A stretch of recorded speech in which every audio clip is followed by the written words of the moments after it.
Bonjour à tous et à toutes. Aujourd'hui, je vais vous parler d'un sujet qui est quand même récurrent parce que ça représente 70% de mes consultations. Ce sont les pannes d'érection. Et j'ai eu envie de traiter ce sujet suite au tweet que j'ai fait aujourd'hui d'ailleurs où je disais que l'homme dans la sexualité, le sexe faible, et je le pense réellement, je l'ai toujours pensé en fait. Et c'est son pénis, voilà, c'est sa plus grande fragilité selon moi. Et c'est peut-être pour ça qu'on a beaucoup de consultations en sexothérapie sur les problèmes érectiles. Alors, les problèmes érectiles, ils peuvent être rares, et tant mieux pour vous. Dans ce cas, vous n'avez pas besoin de regarder cette vidéo, ou ils peuvent être récurrents. Et en tout cas, quand ça arrive, ça plonge souvent les deux partenaires dans l'embarras, hein, la femme qui est là, ou l'homme, pourquoi pas. Parce que l'homme, il se sent frustré, il se sent atteint dans sa virilité. Et puis en plus, c'est délicat d'adopter pour la femme une bonne attitude, de prononcer les bons mots sans vexer son partenaire. Il ne faut pas lui faire des blagues, il ne faut pas lui dire tiens, pourtant c'est pas la Saint-Patrick aujourd'hui. Ça, c'est pas drôle du tout. Voilà, je voulais en parler. À quel âge surviennent les premières difficultés d'érection? À vrai dire, il peut y en avoir à tout âge. Après la quarantaine, mais surtout après la cinquantaine. Et elle est très souvent qualifiée de manière péjorative d'ailleurs d'impuissance. La dysfonction érectile, ça touche un homme sur trois. Après 40 ans, je ne vais pas faire peur aux hommes, mais il semblerait que ce phénomène soit en pleine expansion en fait. Et c'est aussi dû au vieillissement et à l'allongement de l'espérance de vie.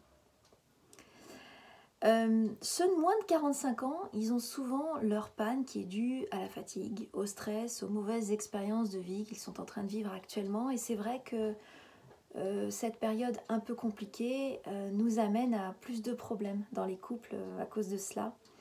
Au-dessus de 45 ans, il faut en parler à son médecin. Parce qu'au-dessus de 45 ans et donc à partir de 50 ans, il y a souvent des problèmes de prostate qui viennent se greffer là-dessus, des problèmes d'hypertension artérielle, des problèmes cardiovasculaires. Donc quand j'ai quelqu'un qui me demande une consultation, la première chose que je vais lui demander, c'est de son âge, savoir s'il prend un traitement. Souvent, il y a des traitements, notamment antidépressifs, qui font des choses pas sympas sur l'érection. Quand ce bilan sera fait, et si jamais il n'est pas allé voir son médecin, je lui dis d'aller voir son médecin, de faire les bilans. Et si tout se passe bien, et ben oui, on va commencer une consultation parce que là, ce peut être effectivement psychologique complètement. Et il faut bien sûr, avant de se jeter sur la première petite pilule bleue qui arrive, genre le Cialis, le Viagra, toutes ces petites pilules-là, il y en a beaucoup qui les prennent sans même faire un bilan sur eux. Je pense aux jeunes de 20 ans aujourd'hui qui n'hésitent pas à prendre ce type de pilule pour avoir de bonnes érections. Je pense que c'est pas bien. Je pense qu'il faut d'abord essayer de comprendre pourquoi on a ces problèmes érectiles et normalement on ne devrait pas avoir besoin de ces petites pilules, sauf si vraiment il y a des gros soucis de santé bien évidemment. Les 3 questions qu'il faut se poser quand on a des soucis érectiles, c'est 1. Est-ce qu'il s'agit d'un trouble ponctuel? Ça arrivé une fois, ça arrivé 2 fois, ça arrivé 3 fois, et entrecoupé par des cas qui vont bien, donc je dirais ça va, pas trop de problème. Est-ce qu'on se réveille le matin avec une érection matinale? Effectivement, plus on avance dans l'âge et moins on se réveille tous les matins avec une érection, mais quand ça arrive encore à 50-60 ans, c'est que tout va bien. Est-ce que vous avez des érections bien dures au cours de la masturbation ou bien en regardant des images excitantes? Je pose cette question parce que j'ai souvent eu des consultations où j'avais des hommes qui en fait n'avaient aucun souci lorsqu'ils regardaient des films pornographiques, mais qui se retrouvaient complètement amoindris, si je peux l'exprimer ainsi, face à une femme. Ils n'y arrivaient plus. Donc c'est important de le savoir. Si vous répondez oui à ces 3 questions, ça veut dire que sur le plan physiologique, tout se passe bien. Ça veut dire qu'il ne faut pas trop s'inquiéter, et sauf si vous avez plus de 50 ans, c'est pas la peine de courir chez votre médecin. En revanche, on peut avoir une petite discussion, vous et moi, pour essayer de comprendre pourquoi pourquoi aujourd'hui vous avez moins d'érection. Et là, je vais faire une suite vidéo sur la panne et comment la gérer. Et ça, c'est pour les femmes. Parce que le principal, en fait, c'est de ne pas commettre d'impair. Il y a certaines femmes qui ont tendance à prendre les choses avec humour. Ça, c'est pas mal. Mais finalement, je dis, il vaut mieux éviter parce que le rire, ça peut être pris pour de l'humiliation ou une moquerie. Voilà. Il y a d'autres qui minimisent le problème. Et là, si vous minimisez trop le problème, l'homme, il va se sentir incompris. Il va penser que sa partenaire est complètement indifférente.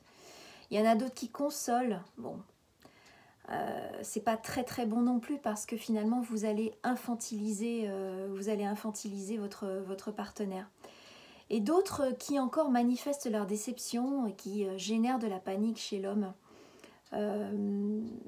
Donc, et ça va créer une réaction qui n'est pas bonne pour l'homme parce qu'il va aller dans une spirale d'échec et si vous êtes trop déçu, la prochaine fois, il va avoir peur de ne pas y arriver et il ne va pas arriver à bander correctement. Et la meilleure solution, et c'est celle qui est préconisée par tous les sexologues et sexothérapeutes, ça s'appelle quoi? Ça s'appelle l'égoïsme partagé. En cas de panne d'érection, il faut penser à soi. Il faut essayer de prendre le plus de plaisir possible. Et ce, même si vous n'avez pas une bonne érection. Il faut insister sur les préliminaires. Il faut relativiser la situation aussi. Et je dirais, le conseil essentiel, c'est de ne pas rester sur un échec.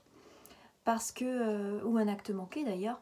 Parce que si vous retentez après, eh ben, vous allez malheureusement être encore plus stressé et là, la situation va s'envenimer.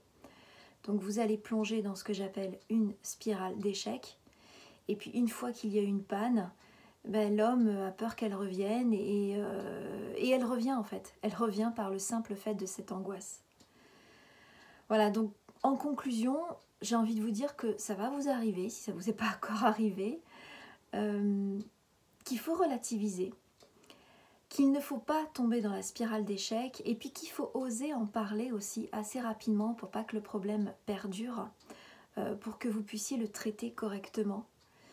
Je vais terminer cette vidéo en vous disant de laisser des commentaires en dessous pour me dire si vous avez quelque chose à redire ou si vous avez des témoignages à apporter pour ceux qui ont ce genre de problème. Et puis j'attends aussi d'autres commentaires pour me demander les thèmes que vous souhaiteriez que je partage avec vous. Je voulais juste aussi signaler que ce thème-là, je l'avais abordé lors d'une chronique, une Sexy News en 2018 et précisément le 2 avril. Et je vous ferai d'autres chroniques parce que, en fait, depuis de longues années que je travaille avec Brigitte Lahaye, j'ai pu mettre dans des cahiers toutes les Sexy News que j'ai partagées avec vous et avec la radio. Voilà, donc en fait, si vous avez envie que je parle d'un thème précis, n'hésitez pas à me l'écrire ici. Je vous souhaite une bonne fin de journée et je vous dis à très bientôt.